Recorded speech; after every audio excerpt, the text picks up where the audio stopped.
नमस्कार मित्रांनो, स्वागत आहे आपल्या YBD अकॅडमी युट्यूब चॅनल वरती. मित्रांनो, अहिल्यानगर महसूल सेवक म्हणजेच कोतवाल पद भरती 2025 ची संपूर्ण जाहिरात प्रसिद्ध झालेली आहे. तर या जाहिरातीबद्दल डिटेलमध्ये माहिती आजच्या व्हिडिओच्या माध्यमाने आपण जाणून घेणार आहोत. तर त्यासाठी नक्कीच या व्हिडिओला पूर्ण बघा. तर बघा मित्रांनो, या वेबसाईटची लिंक व्हिडिओच्या डिस्क्रिप्शन बॉक्समध्ये टाकून देतोय.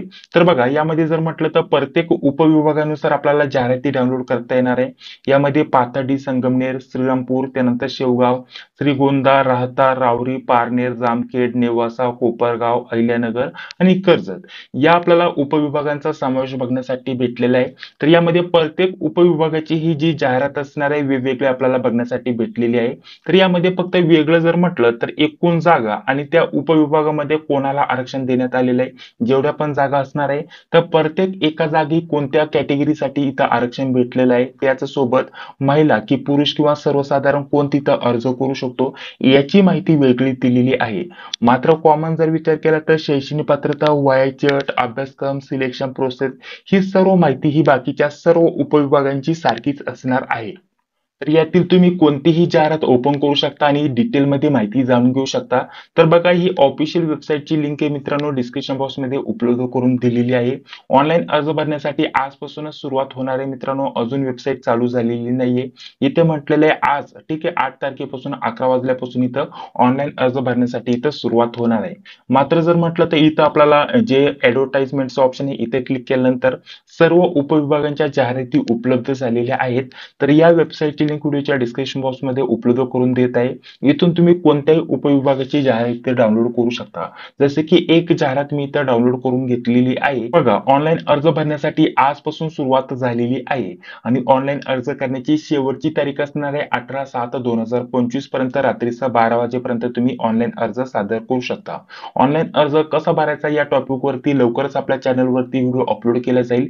तर अशाच प्रकारचे रेग्युलर अपडेट मिळवण्यासाठी आपल्या चॅनलवरती पहिल्यांदा आला असेल तर चॅनलला सबस्क्राईब करून घ्या, जी बेल येते तिला क्लिक करून घ्या, जेणेकरून मी जेव्हा पण व्हिडिओ अपलोड करतोय त्या व्हिडिओची नोटिफिकेशन तुम्हाला लगेच भेटून जाईल.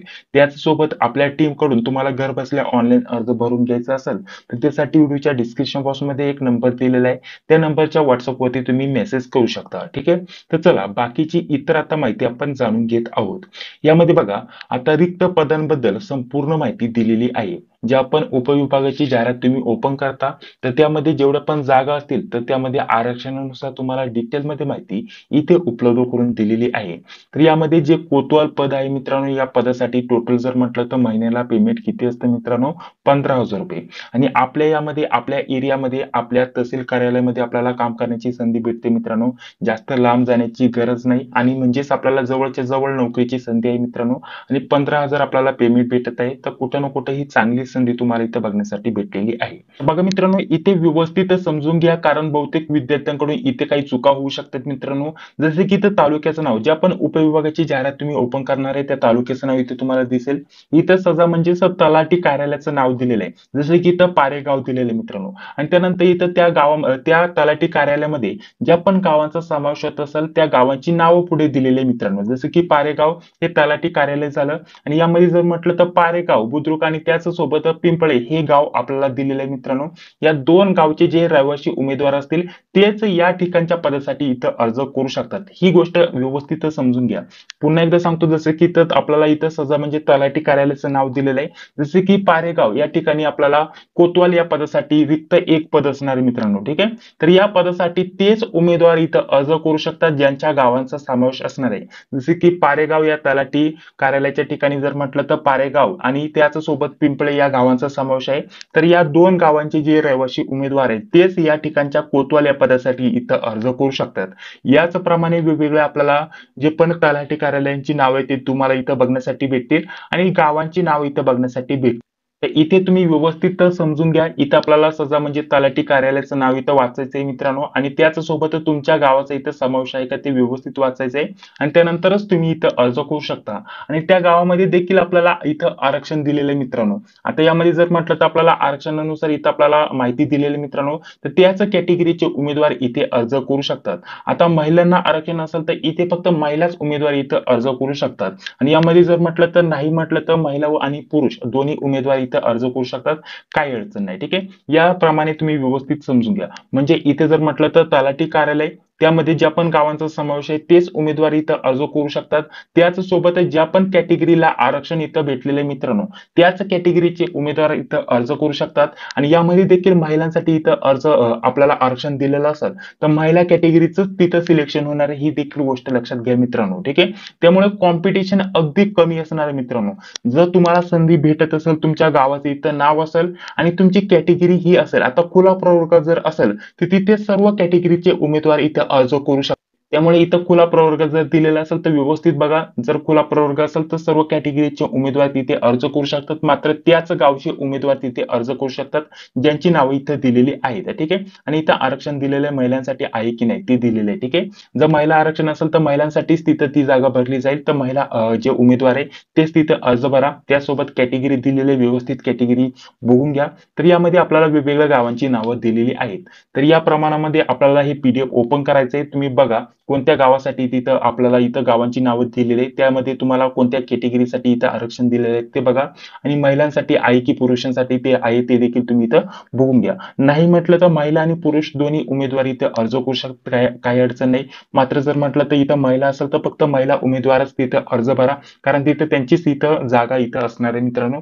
कारण यामध्ये 500 ते 600 रुपये तुमचं इथे ऍप्लिकेशनचं पेमेंट असणार आहे मित्रांनो, ते वायाला जायला नको. ठीक आहे, तर या स्वरूपामध्ये बाकीची माहिती तुम्हाला व्यवस्थित समजून आलेली असेल मित्रांनो. काही प्रश्न असतील तर कमेंट बॉक्समध्ये सांगायला विसरू नका. पुढे बघा, आपल्याला पात्रताबद्दल संपूर्ण डिटेलमध्ये माहिती दिलेली आहे, तर ती माहिती आपण जाणून घेत आहोत मित्रांनो. इथे वयाची अट दिलेली आहे मित्रांनो, कमीत कमी 18 वर्ष आणि जास्तीत जास्त 40 वर्षापर्यंत तुम्ही इथं अर्ज करू शकतात. तुमचं वय कॅल्क्युलेटर 7/7/2025 पासून केलं जाईल मित्रांनो, ही देखील गोष्ट लक्षात घ्या.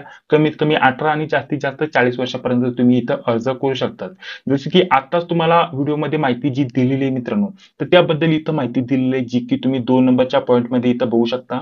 अर्जदार ज्या पण तलाठी कार्यालयासाठी, ठीक आहे, ज्या पण तलाठी कार्यालयासाठी इथं अर्ज करणार आहे मित्रांनो, त्याच तलाठी कार्यालयामध्ये ज्या पण गावांचा समावेश आहे, ठीक आहे, इथं बघा स्पष्टपणे इथं म्हटलेलं आहे, ज्या पण गावांचा समावेश आहे तेथील रहिवासी असणं आवश्यक असणार आहे, तरच तो अर्ज भरू शकतो आणि तरच तो पात्र असणार आहे मित्रांनो. ही गोष्ट व्यवस्थित लक्षात घ्या. त्यामुळे मागे जो महत्त्वाचा पॉईंट मी तुम्हाला सांगितलेला होता, तर त्याबद्दल इथे आपल्याला 2 नंबरच्या पॉईंटमध्ये संपूर्ण माहिती दिलेली आहे, जी की तुम्ही वाचू शकता. त्यानंतर 3 नंबरच्या पॉईंटमध्ये म्हटलेलं बघा, महसूल सेवक म्हणजेच कोतवाल या पदासाठी आपल्याला कमीत कमी शैक्षणिक पात्रता इथं 4थी पास इतकी असणार आहे मित्रांनो. जरी तुम्ही 4थी पास असाल तरी अर्ज करू शकता. 10वी 12वी ग्रॅज्युएशन तुमचं झालं असेल तरी देखील तुम्ही इथं अर्ज करू शकतात, काही अडचण नाही. फक्त कमीत कमी 4थी पास. त्याचसोबत पुढे जर म्हटलं तर आपल्याला पुढे बघा, शारीरिकदृष्ट्या सक्षम असणं आपल्याला इथं आवश्यक असणार आहे मित्रांनो, याच्याबद्दल इथं माहिती दिलेली आहे. त्यानंतर पुढे बघा, आपल्याला 5 नंबरच्या पॉईंटमध्ये काय दिलेलं आहे मित्रांनो, जे जात प्रमाणपत्र आहे मित्रांनो. आता यामध्ये आरक्षणाला खूपच महत्त्व दिलेलं आहे मित्रांनो, कारण जी पण जागा भरली जाणार मित्रांनो तिथं आरक्षण, त्याचसोबत कोणत्या समांतर आरक्षण अंतर्गत ती जागा भरली जाणार आहे, गावचे मोजकेच उमेदवार तिथे अर्ज करतील मित्रांनो. तर त्यामुळे तुमचे जे डॉक्युमेंट आहे मित्रांनो, जरी तुमचं सिलेक्शन झालं आणि डॉक्युमेंट अपूर्ण असतील तर तुम्हाला तिथं रिजेक्ट केलं जाईल मित्रांनो, ही गोष्ट लक्षात घ्या. याबद्दल इथं माहिती दिलेली आहे.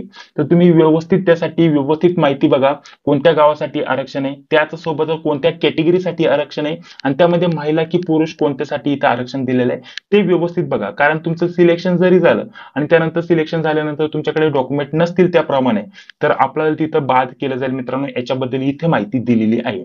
त्यानंतर पुढे बघा, 6 नंबरच्या पॉईंटमध्ये काय दिलेलं आहे मित्रांनो. आता जो पण उमेदवार इथे अर्ज केलेला आहे त्याच्या विरुद्ध कोणत्या प्रकारची इथं केस चालू असेल, गुन्हा दाखल असेल मित्रांनो, आणि त्याला दंड दिला असेल मित्रांनो, ठीक आहे, तर अशा प्रकारचा दंड वगैरे दिलेला असेल तर तुम्ही तिथं अपात्र ठरता मित्रांनो. यामध्ये जर म्हटलं तर तुम्हाला दंड वगैरे भेटलेला नसेल, केस वगैरे चालू असेल तर तुम्ही इथं अर्ज करू शकतात, परंतु तुम्हाला शिक्षा झालेली नसावी या संदर्भातलं जे पत्रक आहे मित्रांनो, पोलीस स्टेशनचा जो दाखला असतो तो तुम्हाला जेव्हा तुमचं डॉक्युमेंट व्हेरिफिकेशन असेल त्याच्या तारखा वेळोवेळी जाहीर केल्या जातात मित्रांनो. आता सर्वप्रथम लेखी परीक्षा होईल, त्यानंतर सिलेक्शन लिस्ट लागेल, ज्यांचं पण सिलेक्शन होईल त्यांना डॉक्युमेंट व्हेरिफिकेशन साठी बोलवलं जाईल आणि त्यानंतर अंतिम निवड यादी जाहीर केली जाते. जेव्हा डॉक्युमेंट व्हेरिफिकेशन असतं तेव्हा तुम्हाला तो दाखला इथं घेऊन जायचा आहे. तर तो दाखला तुम्हाला कुठून भेटणार, कसा काढायचा, याच्याबद्दल वेळोवेळी आपल्या चॅनलवरती अपडेट दिलं जाईल मित्रांनो. सर्वात महत्त्वाचं असणार आहे लेखी परीक्षा, त्याच्यासाठी तुम्हाला पात्रता व्हावं लागणार आहे. ठीक आहे. कॉम्पिटिशन अगदी कमी असणार आहे मित्रांनो, तर त्यानुसार तुम्ही व्यवस्थित अभ्यास सुरू ठेवा मित्रांनो. तर तुम्हाला त्याबद्दल डिटेलमध्ये अभ्यासक्रमाविषयी माहिती पुढील व्हिडिओमध्ये मी देणारच आहे. ठीक आहे. त्यानंतर पुढे आपल्याला 7 नंबरच्या पॉईंटमध्ये म्हटलेलं आहे वारसांना इतरांपेक्षा जास्त प्राधान्य दिलं जाईल. तर ते प्राधान्य कसं हे देखील सांगतो. जसे की तुमचं वडील वगैरे आधीच कोतवाल या पदावरती कार्यरत होते, तर तुमच्याकडे कोतवालाचा इथं वारसाचा इथं दाखला असणार आहे मित्रांनो. तर त्या उमेदवारांना त्यांच्या मुलांना इथं प्राधान्य जास्त दिलं जाईल मित्रांनो. त्यासोबतच समान गुण मिळाले, जसे की 50 वरती मेरिट क्लोज झालं, दोन्ही विद्यार्थ्यांना इथं 50 गुण आहे. तर सर्वप्रथम जर म्हटलं तर जे पण वारस आहे मित्रांनो, वारसदार आहे विद्यार्थी आहेत ज्यांचे पण वडील कोतवाल वगैरे आधीच होते, तर त्या उमेदवारांना तिथं प्राधान्य दिलं जाईल. मात्र यामधील देखील एक गोष्ट लक्षात घ्या मित्रांनो, तर तुमची जी सर्वप्रथम लेखी परीक्षा असणार आहे मित्रांनो 100 गुणांची, त्यामध्ये तुम्हाला कमीत कमी 40 गुण मिळवणं हे आवश्यक असेलच मित्रांनो. तेव्हाच तुम्ही पास श्रेणीमध्ये पात्र असणार आहे मित्रांनो. जर तुम्हाला कमी गुण असेल तर त्या विद्यार्थ्यांचा तिथं विचार केला जाणार नाही, ही देखील गोष्ट लक्षात घ्या. त्यासाठी लेखी परीक्षा खूपच महत्त्वाची असणार आहे. तर त्याच्यासाठी अभ्यासक्रम आणि इतर माहिती आपल्याला त्याच्याबद्दल माहिती थोड्याच वेळामध्ये पुढे व्हिडिओमध्ये मी देणार आहे. ठीक आहे. त्यानंतर पुढे जर बघा आपल्याला त्याच्याबद्दल इथं माहिती दिलेली आहे. यामध्ये आपल्याला लेखीमध्ये आपल्याला किमान गुण म्हणजे 40 गुण मिळवणे इथं आवश्यक असणार आहे 100 गुणांपैकी. त्यानंतर पुढे बघा यामध्ये जर म्हटलं तर उमेदवारांची लेखी परीक्षेमध्ये आपल्याला जेवढे पण गुण मिळतील त्यांच्या आधारे मूळ कागदपत्र तपासणीसाठी तात्पुरती निवड यादी जाहीर केली जाईल. सांगितल्याप्रमाणे जे पण उमेदवार इथं अर्ज करणार आहे तर तेथील रहिवासी असणं गरजेचं असणार आहे, कागदपत्र संपूर्ण पूर्ण असणं गरजेचं असणार आहे. तर यामध्ये तात्पुरती यादी इथं प्रसिद्ध केली जाईल कागदपत्र पडताळणीसाठी. त्यानंतर कागदपत्र पडताळणी झाल्यानंतर अंतिम निवड यादी इथं जाहीर केली जाईल मित्रांनो. ठीक आहे. तर या स्वरूपामध्ये ठीक आहे. तर पुढे बघा 11 नंबरच्या पॉईंट मध्ये म्हटलेले लेखी परीक्षा व कागदपत्र पडताळणीसाठी जायच्या वेळेस तुम्हाला स्वखर्चाने तिथे जावं लागणार आहे. कोणत्या प्रकारचा प्रवास खर्च व इतर खर्च दिला जाणार नाही. त्यानंतर 12 नंबरच्या पॉईंट मध्ये नॉन क्रिमिनल याच्याबद्दल इथं माहिती दिलेली आहे. 13 नंबरच्या पॉईंट मध्ये या परिपत्रकामध्ये जोपर्यंत तुमचं सिलेक्शन होत नाही त्यामध्ये काही बदल होऊ शकतात, शासन निर्णयानुसार काही बदल होऊ शकतात, त्याच्याबद्दल माहिती दिलेली आहे. पुढे जर म्हटलं तर 14 नंबरच्या पॉईंट मध्ये लहान कुटुंबाबद्दल इथं माहिती दिलेली आहे मित्रांनो. यामध्ये जर म्हटलं तर तुम्हाला 2 पेक्षा जास्त मुलं असतील तर तुम्ही इथं अर्ज करू शकत नाही मित्रांनो. ठीक आहे. तुम्हाला लहान कुटुंबाचं प्रतिज्ञापत्र नमुना असादर करणं इथं बंधनकारक असणार आहे मित्रांनो. ठीक आहे. म्हणजेच तुम्हाला 2 पेक्षा कमी मुलं इथं असणं गरजेचं असणार आहे. केव्हापासून जर म्हटलं तर जो आपला नियम आहे 2005 चा, ठीक आहे, त्याच्यानुसार 2005 च्या अगोदर जर 2 पेक्षा जास्त मुलं असतील तर काही अडचण नाही. मात्र 2005 नंतर जर तुम्हाला 2 पेक्षा जास्त मुलं असेल तर तुम्ही लहान कुटुंबामध्ये येत नाही, त्यामुळे तुम्ही तिथं अर्ज भरू शकत नाही, ही गोष्ट देखील लक्षात घ्या. त्यानंतर पुढे जर म्हटलं तर बघा आपल्याला इथे माहिती दिलेली आहे महत्वाचं, इथं परीक्षेचं स्वरूप दिलेलं आहे मित्रांनो. आता याच्याबद्दल थोडक्यात माहिती तुम्हाला इथे देऊन घेतो. आता लेखी परीक्षा ही खूपच महत्वाची असते मित्रांनो, याच्यावरतीच तुमचं डायरेक्टली सिलेक्शन होत असतं. तर यामध्ये बघा आपल्याला परीक्षेचं स्वरूप दिलेलं आहे. जसे की कोतवाल या पदासाठी लेखी परीक्षा असते 100 गुणांची. आता लेखी परीक्षेसाठी तुम्हाला 100 गुण असतात, मात्र प्रश्न संख्या ही असते 50. ठीक आहे. 50च प्रश्न तुम्हाला विचारले जातात. प्रत्येक एक प्रश्न 2 गुणांचा असतो, निगेटिव्ह मार्किंग वगैरे नसते मित्रांनो. आणि 50 प्रश्न 100 गुणांसाठी असतात मित्रांनो. ठीक आहे.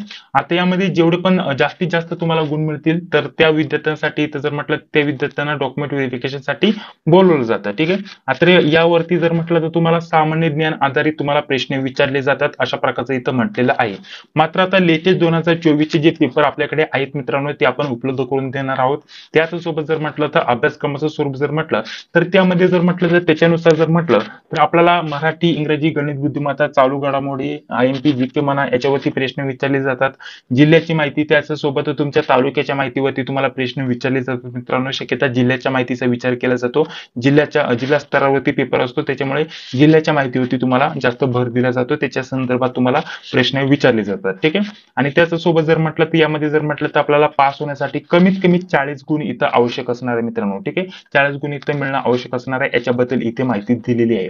आणि सर्व रेग्युलर अपडेट यामध्ये लेखी परीक्षा, कागदपत्र पडताळणी केव्हा असणार आहे, प्रवेशपत्र वगैरे हे सर्व जी माहिती तुम्हाला ही जी वेबसाईट आहे या वेबसाईट वरती उपलब्ध करून दिली जाईल रेग्युलर. ठीक आहे. तर या वेबसाईटची लिंक व्हिडिओच्या डिस्क्रिप्शन बॉक्स मध्ये उपलब्ध करून देत आहे. तर या प्रमाणानुसार जर विचार केला तर लेखी परीक्षेसाठी आपण अतिशय महत्त्वाच्या नोट्स देखील उपलब्ध करून देतोय. याच्याबद्दल थोडक्यात माहिती आपण जाणून घेत आहोत. तर बघा मित्रांनो, पोलीस पाटील व कोतवाल पद भरतीचा अभ्यासक्रम जवळपास 90% हा सारखाच आहे. फक्त पोलीस पाटील या पदासाठी 80 आपल्याला प्रश्न विचारले जातात 80 गुणांसाठी. मात्र कोतवाल पद भरतीसाठी 50 प्रश्न विचारले जातात 100 गुणांसाठी. ठीक आहे.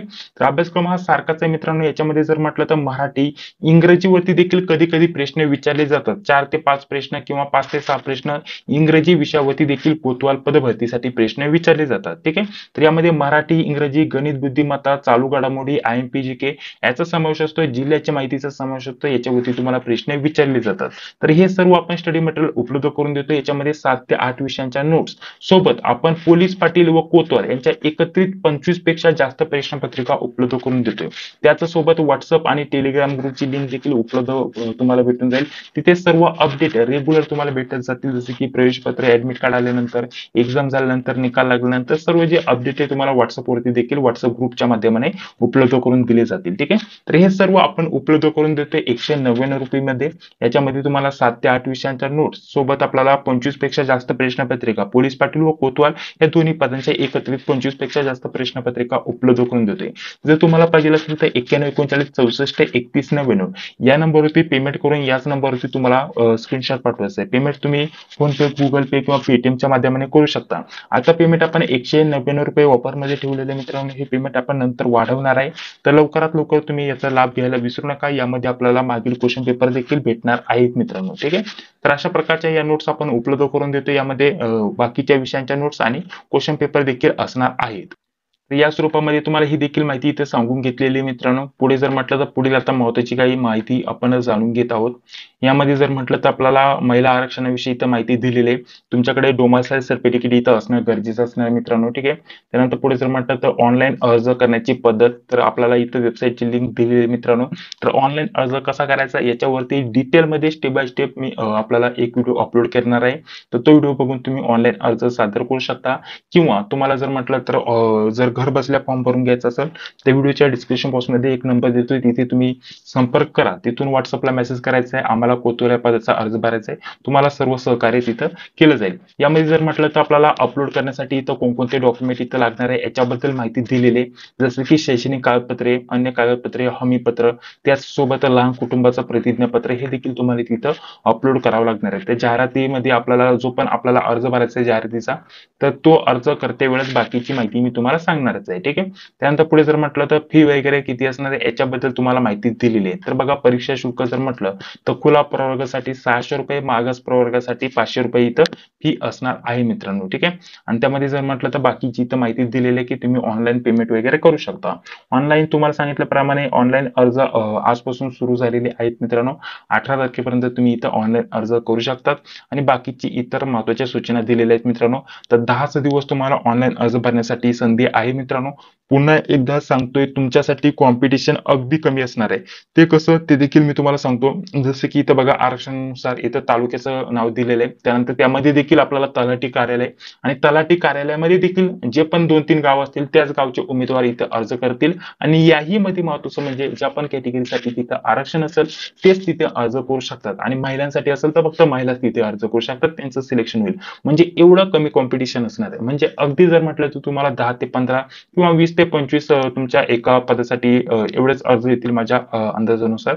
तर तेवढे तुम्ही तिथं अर्ज करू शकतात. बाकी जर म्हटलं तर आरक्षणानुसार आणि त्यासोबत गावानुसार तुम्हाला कॉम्पिटिशन कमी असणार आहे. तर नोट्सचा लाभ घ्या, व्यवस्थित अभ्यास करा आणि तुमचं सिलेक्शन झालं तर तुम्हाला घराजवळच काम करण्याची संधी भेटणार आहे. 15,000 रुपयाचं तुम्हाला पेमेंट भेटणार आहे. बाकीचे इतर काही अजून प्रश्न असतील तर कमेंट बॉक्समध्ये सांगायला विसरू नका. त्यावरती देखील आपण चर्चा करणार आहोत. तर चला, हा व्हिडिओ जर आवडला असेल तर लाईक करा. चॅनलवरती पहिल्यांदा आला असेल तर चॅनलला देखील सबस्क्राईब करा.